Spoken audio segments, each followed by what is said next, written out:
नमस्कार दोस्तों, स्वागत करते हैं आपके अपने YouTube चैनल SMST ग्रुप में। दोस्तों, आज की इस वीडियो में हम देखेंगे जीवन कौशल के बारे में। दोस्तों, ये टॉपिक सुपरटेट में 10 अंकों का आता है। दोस्तों, जीवन कौशल क्या है? दोस्तों, जीवन कौशल को हम 5 भागों में विभाजित करके पढ़ेंगे। दोस्तों, सबसे पहला हम टॉपिक पढ़ेंगे वो है प्रेरणा या मोटिवेशन। इसके बाद दोस्तों हम दूसरा टॉपिक पढ़ेंगे संवैधानिक एवं मानवीय मूल्य। दोस्तों, इस टॉपिक से भी आपके 2 अंकों के प्रश्न पूछे जाएंगे और संवैधानिक एवं मानवीय मूल्यों से भी 2 अंकों के प्रश्न पूछे जाएंगे। इसके बाद दोस्तों शिक्षक की भूमिका सुविधा प्रदाता, परामर्शदाता, नेतृत्वकर्ता, अनुभवकर्ता के रूप में, इससे भी दोस्तों 2 प्रश्न पूछे जाएंगे। इसके बाद दोस्तों कक्षा में पुरस्कार एवं दंड का प्रयोग, इससे भी दोस्तों क्वेश्चन आपके पूछे जाएंगे। इसके बाद दोस्तों व्यावसायिक आचरण एवं नीति, इससे भी आपके 2 प्रश्न पूछे जाएंगे। इसके बाद दोस्तों इसके अलावा भी कुछ टॉपिक हैं, उनको भी हम पढ़ेंगे दोस्तों, जिससे हमारा कोई टॉपिक ना छूटे और हम जीवन कौशल में 10 में से 10 नंबर अर्जित करें। दोस्तों, हम नवाचार टॉपिक को भी पढ़ेंगे। हम दोस्तों जो मनोवैज्ञानिक एरिक्सन है उनको भी हम पढ़ेंगे और दोस्तों हम पुनर्वलन की अनुसूची, इसके बारे में भी हम समग्र चर्चा करेंगे। दोस्तों, सबसे पहले हम देखते हैं कि जीवन कौशल है क्या। दोस्तों, जीवन कौशल को हम अंग्रेजी में लाइफ स्किल्स कहते हैं। जी हाँ दोस्तों, लाइफ स्किल्स क्या हैं? यानी शैक्षणिक जीवन में दोस्तों आपका जीवन तो है ही, लेकिन जब आप शिक्षक बन जाएंगे तो आपका जो जीवन हो जाएगा वो एक शैक्षणिक जीवन के रूप में जाना जाएगा। तो दोस्तों शैक्षणिक जीवन में आने वाली चुनौती का समाधान करने की जो क्षमता है वो जीवन कौशल कहलाती है। जब दोस्तों आप एक सरकारी शिक्षक बन जाएंगे, प्राथमिक विद्यालय में पहुंच के चुन के जाएंगे, तो दोस्तों आपके निश्चित अवश्य है कि कुछ चुनौतियाँ भी आएंगी। तो आपको दोस्तों उन चुनौतियों का समाधान करने की क्षमता भी आपके पास होनी चाहिए।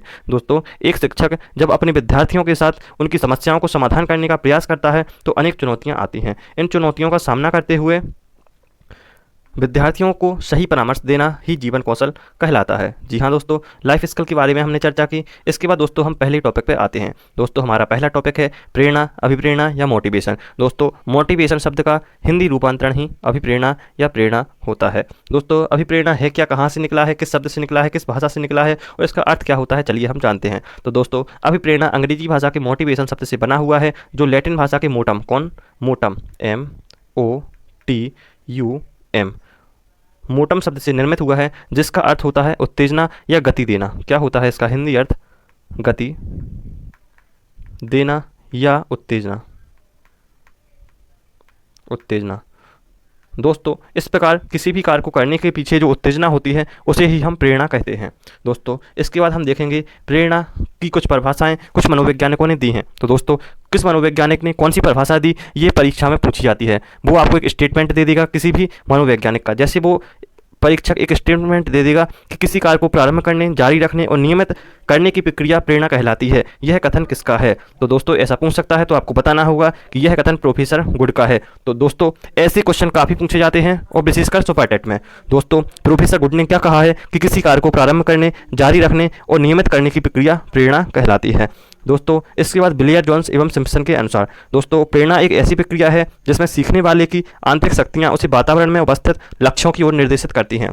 क्या दोस्तों? प्रेरणा एक ऐसी प्रक्रिया है, क्या है? प्रोसेस है जिसमें सीखने वाले की जो आंतरिक शक्तियाँ होती हैं उसे वातावरण में उपस्थित लक्ष्यों की ओर निर्देशित करती हैं। इसके बाद दोस्तों लोवेल के अनुसार, तो मनोवैज्ञानिक लोवेल ने क्या परिभाषा दी है? तो प्रेरणा एक मनोवैज्ञानिक उत्तेजना है जो आवश्यकताओं से उत्पन्न होती है। जी हाँ, किससे उत्पन्न होती है? आवश्यकताओं से उत्पन्न होती है और आवश्यकताओं की पूर्ति पर समाप्त हो जाती है। इसके बाद दोस्तों पीटी यंग के अनुसार, पीटी यंग ने क्या परिभाषा दी है? तो प्रेरणा व्यवहार को जागृत करके क्रिया का पोषण करने की प्रक्रिया है। दोस्तों प्रेरणा क्या है? तो प्रेरणा व्यवहार को जागृत करके क्रिया का पोषण करने की प्रक्रिया है। ये किस मनोवैज्ञानिक ने कहा है? तो ये पीटी यंग नामक जो मनोवैज्ञानिक हैं उनने कहा है कि प्रेरणा व्यवहार को जागृत करके क्रिया का पोषण करने की प्रक्रिया है। इसके बाद दोस्तों महोदय स्किनर, जी हाँ दोस्तों, स्किनर महोदय ने क्या परिभाषा दी है? तो मनोवैज्ञानिक स्किनर के अनुसार प्रेरणा सीखने का राजमार्ग है। क्या है दोस्तों? प्रेरणा सीखने का राजमार्ग है। दोस्तों स्किनर ने क्या परिभाषा दी है? तो स्किनर ने परिभाषा दी है कि प्रेरणा सीखने का राजमार्ग है। दोस्तों इंपॉर्टेंट परिभाषा है। जी हाँ दोस्तों, इसके बाद दोस्तों हम देखेंगे अभिप्रेरणा के तत्व के बारे में। दोस्तों अभिप्रेरणा कैसे आती है? तो दोस्तों पहले आवश्यकता होती है, यह एक साइकिल में चलती है। इसके बाद दोस्तों चालक होता है, चालक के बाद दोस्तों प्रोत्साहन होता है, दोस्तों प्रोत्साहन के बाद प्रेरक होता है और प्रेरक के बाद दोस्तों फिर आवश्यकता आ जाती है। दोस्तों आवश्यकता, चालक, प्रोत्साहन और प्रेरक, ये 4 क्या हैं? तो ये प्रेरणा के तत्व हैं या अभिप्रेरणा के तत्व हैं। दोस्तों प्रेरक कितने होते हैं? दोस्तों तो और प्रेरक होते क्या हैं? तो दोस्तों प्रेरक वे लक्ष्य होते हैं जिनसे आवश्यकताओं की पूर्ति होती है। क्या होती है? आवश्यकताओं की पूर्ति होती है। मैस्लो ने प्रेरक के 2 प्रकार बताए हैं। दोस्तों अब्राहम मैस्लो ने प्रेरक के 2 प्रकार बताए हैं। कितने प्रकार बताए हैं? 2 प्रकार बताए हैं, जन्मजात प्रेरक और अर्जित प्रेरक। दोस्तों मैस्लो के जो प्रेरक के प्रकार हैं ये काफ़ी इंपॉर्टेंट है और मनोवैज्ञानिकों ने भी दिए हैं, लेकिन वो इतने इंपॉर्टेंट नहीं है जितने अब्राहम मैस्लो ने जो प्रेरक के 2 प्रकार बताए हैं वो इंपॉर्टेंट है। पहले ही होते हैं जन्मजात प्रेरक, ये होते हैं भूख, प्यास और नींद। इसके बाद दोस्तों अर्जित प्रेरक, ये सम्मान, आत्मगौरव और आत्मसिद्धि। इसके बाद दोस्तों थॉमसन के अनुसार, क्या दोस्तों? थॉमसन के अनुसार 2 प्रकार के प्रेरक होते हैं। दोस्तों मनोवैज्ञानिक थॉमसन ने भी कितने प्रकार बताए हैं? तो 2 प्रकार बताए हैं। कौन कौन से? स्वाभाविक प्रेरक और कृत्रिम प्रेरक। दोस्तों स्वाभाविक प्रेरक कौन कौन से होते हैं? खेल, प्रतिष्ठा और सुख, ये स्वाभाविक प्रेरक होते हैं, और पुरस्कार और सम्मान, ये कृत्रिम प्रेरक होते हैं। इसके बाद दोस्तों गैरेट ने प्रेरक के 3 तत्व बताए हैं। दोस्तों मनोवैज्ञानिक जो गैरेट हैं इन्होंने प्रेरक के कितने तत्व बताए हैं? तो इन्होंने प्रेरक के 3 तत्व बताए हैं। कौन कौन से? जैविक प्रेरक, मनोवैज्ञानिक प्रेरक और सामाजिक प्रेरक। जैविक प्रेरक के अंतर्गत आदत, प्रेम और सुख। इसके बाद मनोवैज्ञानिक प्रेरक के अंतर्गत आनंद, और सामाजिक प्रेरक के अंतर्गत रचनात्मकता। इसके बाद दोस्तों अभिप्रेरणा के प्रकार। अभिप्रेरणा कितने प्रकार की होती है? दोस्तों अभिप्रेरणा 2 प्रकार की होती है। कौन कौन सी अभिप्रेरणा? एक सकारात्मक अभिप्रेरणा और एक नकारात्मक अभिप्रेरणा। दोस्तों जो सकारात्मक अभिप्रेरणा होती है या पॉजिटिव मोटिवेशन, ये क्या होती है? ये इंटरनली होती है या आंतरिक होती है। और दोस्तों जो नकारात्मक अभिप्रेरणा होती है वो बाहरी प्रेरणा होती है या बाह्य प्रेरणा होती है या एक्सटर्नल मोटिवेशन होता है। दोस्तों होता क्या है, चलिए हम आपको समझाते हैं। जैसे दोस्तों किसी कार्य को करने के लिए स्वयं से उत्तेजित होना सकारात्मक प्रेरणा है। क्या है दोस्तों? कि किसी कार्य को करने के लिए स्वयं से उत्तेजित होना क्या है? सकारात्मक अभिप्रेरणा या पॉजिटिव मोटिवेशन है। जबकि किसी दबाव या प्रभाव में उत्तेजना उत्पन्न करना नकारात्मक अभिप्रेरणा है। क्या है? नकारात्मक अभिप्रेरणा है।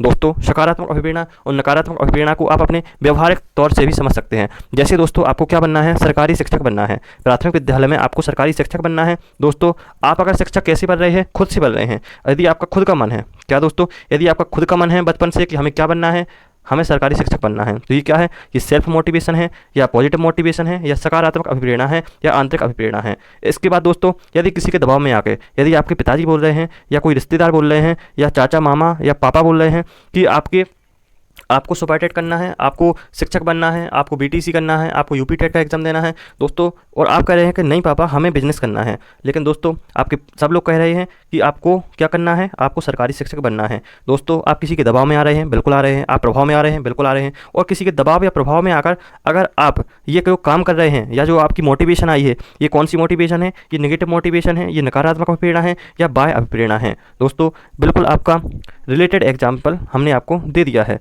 दोस्तों अभिप्रेरणा के सिद्धांत कौन कौन से हैं? तो दोस्तों अभिप्रेरणा में कुछ सिद्धांत हैं। पहला सिद्धांत है मूल प्रवृत्ति का सिद्धांत। ये किसने दिया है? विलियम मैकडूगल ने दिया है वर्ष 1908 में। कितने? सन 1908 में मैकडूगल द्वारा लिखी गई पुस्तक आउटलाइन ऑफ सोशल साइकोलॉजी। क्या दोस्तों?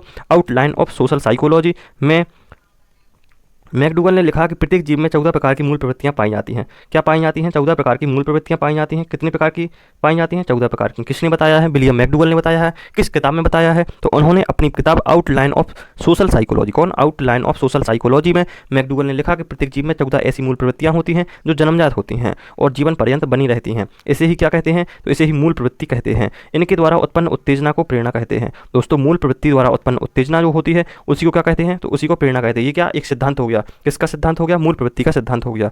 ठीक है। इसके बाद दोस्तों मनोविश्लेषणात्मक सिद्धांत, यह दोस्तों किसने दिया? तो जो मनोविश्लेषणात्मक सिद्धांत है ये सिगमंड फ्राइड ने दिया। जी हाँ दोस्तों, सिगमंड फ्राइड को मनोविश्लेषणात्मक का जनक भी कहा जाता है। दोस्तों मनोविश्लेषणात्मक का सिद्धांत किसने दिया? सिगमंड फ्राइड ने दिया 1896। कब दोस्तों? 1896 में ऑस्ट्रिया के डॉक्टर फ्राइड ने लिबिडो नामक पुस्तक लिखी। क्या लिखी दोस्तों? लिबिडो नामक पुस्तक लिखी, जिसमें प्रेरणा को स्पष्ट करते हुए फ्राइड ने कहा कि अचेतन अवस्था में उत्पन्न किसी विचार या इच्छा द्वारा उत्पन्न होने वाली उत्तेजना प्रेरणा कहलाती है। क्या दोस्तों? कि जिसमें उन्होंने लिखा कि अचेतन अवस्था में, क्या दोस्तों? जी हाँ, अचेतन अवस्था में उत्पन्न किसी विचार या इच्छा द्वारा उत्पन्न होने वाली जो उत्तेजना होती है वह प्रेरणा कहलाती है। इसके बाद दोस्तों अंतर्निहित का सिद्धांत, यह किसने दिया? तो अंतर्निहित का जो सिद्धांत है ये C.L. हल ने दिया। किसने दिया? C.L. हल ने दिया। दोस्तों हमने पहले देखा मूल प्रवृत्तियों का सिद्धांत, ये किसने दिया? तो विलियम मैकडूगल ने दिया। इसके बाद दोस्तों हमने क्या देखा?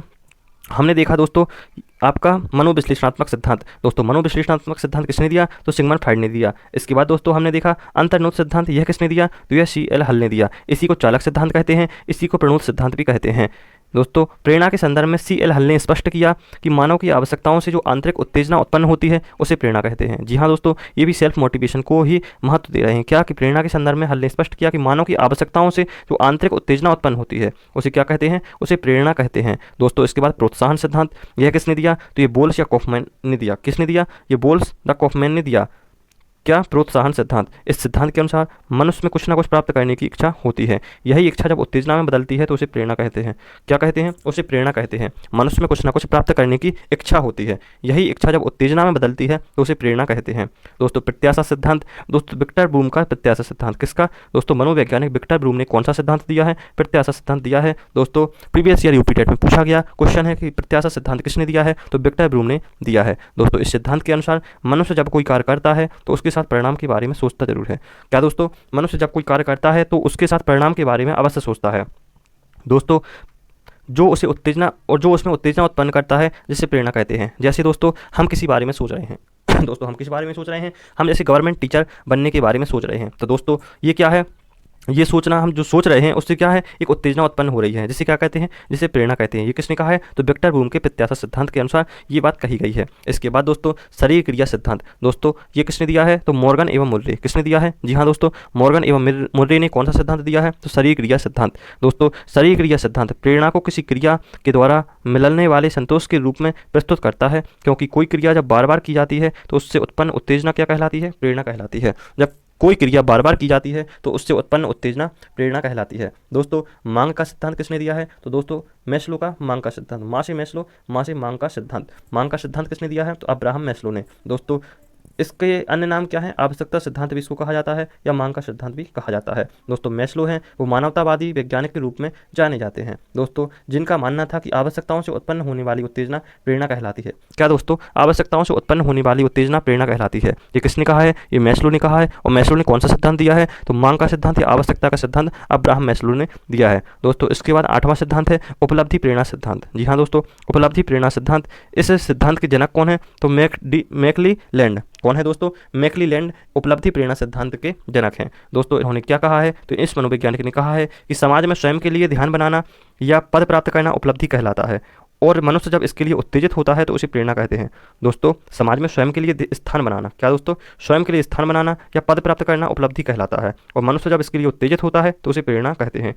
ये किस सिद्धांत में कहा गया, तो उपलब्धि प्रेरणा सिद्धांत में कहा गया। उपलब्धि प्रेरणा सिद्धांत के जनक कौन है, तो मैकलीलैंड। जी हाँ दोस्तों। इसके बाद दोस्तों 9वां सिद्धांत है स्वच्छता एवं प्रबंधन का सिद्धांत। जी हाँ दोस्तों स्वच्छता एवं प्रबंधन का सिद्धांत, या इसको कहते हैं 2 फैक्टर थ्योरी। क्या कहते हैं, 2 फैक्टर थ्योरी। इसके जनक कौन है दोस्तों, तो पैट्रिक हर्जबर्ग। जी हाँ दोस्तों पैट्रिक हर्जबर्ग हैं, ये किस सिद्धांत के जनक हैं, तो 2 फैक्टर थ्योरी या स्वच्छता एवं प्रबंधन का सिद्धांत। दोस्तों इस सिद्धांत के अनुसार प्रेरणा के लिए 2 तत्व महत्वपूर्ण होते हैं, एक होता है स्वच्छता, दूसरा होता है प्रबंधन। क्या, स्वच्छता और प्रबंधन। स्वच्छता को क्या होती है, जिसमें व्यक्ति किसी कार्य को बेहतर तरीके से करना चाहता है वह स्वच्छता होती है, और व्यक्ति किसी कार्य को जिम्मेदारी पूर्वक करता है तो वह प्रबंधन कहलाता है। जी हाँ दोस्तों। इसके बाद दोस्तों 10वां सिद्धांत है आनुवांशिकता का सिद्धांत। जी हाँ दोस्तों 10वां सिद्धांत है आनुवांशिकता का सिद्धांत, और यह सिद्धांत के जनक कौन है, तो विलियम लॉरेंज। कौन है दोस्तों, मनोवैज्ञानिक लॉरेंज। लॉरेंज का मानना था कि प्रेरणा आनुवांशिक गुण है। दोस्तों प्रेरणा क्या है, तो आनुवांशिक गुण है या हेरिडिटी क्वालिटी है जो पैतृकता में मिलती है। क्या है दोस्तों, जो पैतृकता में मिलती है। ये किसका मानना था,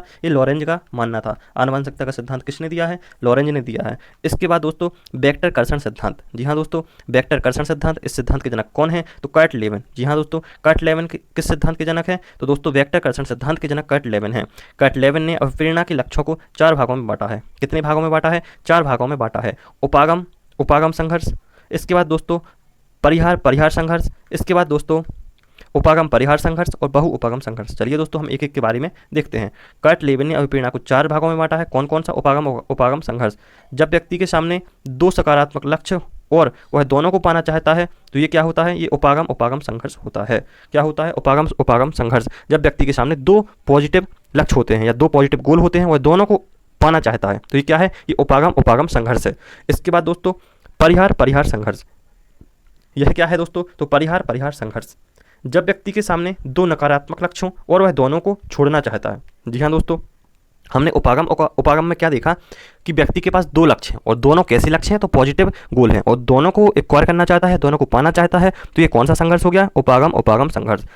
दूसरा है दोस्तों परिहार परिहार संघर्ष। दोस्तों व्यक्ति वही है, उसके सामने दो गोल भी हैं, लेकिन वो दो गोल हैं कैसे, वो नेगेटिव गोल हैं या नकारात्मक लक्ष्य हैं, और दोनों को छोड़ना चाहता है या रिलीव करना चाहता है। तो दोस्तों वह कौन सा संघर्ष हो गया, तो परिहार परिहार संघर्ष। इसके बाद दोस्तों उपागम परिहार संघर्ष। दोस्तों इसमें क्या है कि किसी सकारात्मक लक्ष्य को पाने की इच्छा हो परंतु उसके कुछ तत्व छोड़ना चाहे। जी हाँ दोस्तों, यह बात ऐसे हो गई कि आपके पास एक पॉजिटिव लक्ष्य है, एक नेगेटिव लक्ष्य है। दोस्तों आप पॉजिटिव को तो पाना चाहते हैं, लेकिन आप नेगेटिव को छोड़ना चाहते हैं या अवॉइड करना चाहते हैं। तो ये क्या है, उपागम परिहार संघर्ष है। इसके बाद दोस्तों बहु उपागम संघर्ष। दोस्तों बहु उपागम संघर्ष क्या है, जब व्यक्ति के सामने कई प्रकार के लक्ष्य हों, क्या हो, जब व्यक्ति के सामने कई प्रकार के लक्ष्य हों, वह सभी को प्राप्त करना चाहता है। क्या है दोस्तों, उसके पास कई सारे गोल हों, कई सारे गोल हों और वह सभी गोलों को प्राप्त करना चाहता हो, सभी गोलों को प्राप्त करना चाहता हो, तो ऐसा लक्ष्य क्या कहलाता है, तो दोस्तों ऐसा संघर्ष बहु उपागम संघर्ष कहलाता है। चाहे संघर्ष से उत्पन्न उत्तेजना, ये जो चौथा संघर्ष है, इससे उत्पन्न जो उत्तेजना होती है, ये प्रेरणा कहलाती है। जी हाँ दोस्तों, इसके बाद दोस्तों हम देखेंगे टॉपिक 2 अगली वीडियो में। दोस्तों हमने आज देखा अभिप्रेरणा के बारे में। दोस्तों हम पढ़ रहे हैं जीवन कौशल की सीरीज। जीवन कौशल सीरीज के अंतर्गत हमने आज पहला टॉपिक क्लियर किया, मोटिवेशन। दोस्तों हम अगली वीडियो में हम देखेंगे अगली टॉपिक के बारे में। दोस्तों आज की वीडियो आपको कैसी लगी, ये वीडियो आपको सुपर टेट में जीवन कौशल टॉपिक के अंतर्गत जरूर हेल्प करेगी, जरूर नहीं अवश्य ही हेल्प करेगी। और अगर आपको वीडियो अच्छी लगी हो तो आप लाइक कीजिएगा और अपने दोस्तों के साथ शेयर कीजिएगा। दोस्तों थैंक्स फॉर वॉचिंग। अगर आप कहीं अच्छी जगह जुड़े हुए हैं तो आप SMST ग्रुप में जुड़े हुए हैं। अगर आप दोस्तों इस ग्रुप से जुड़ते हैं तो आपको सुपर टेट की तैयारी बिल्कुल फ्री में कराई जाएगी। थैंक यू दोस्तों।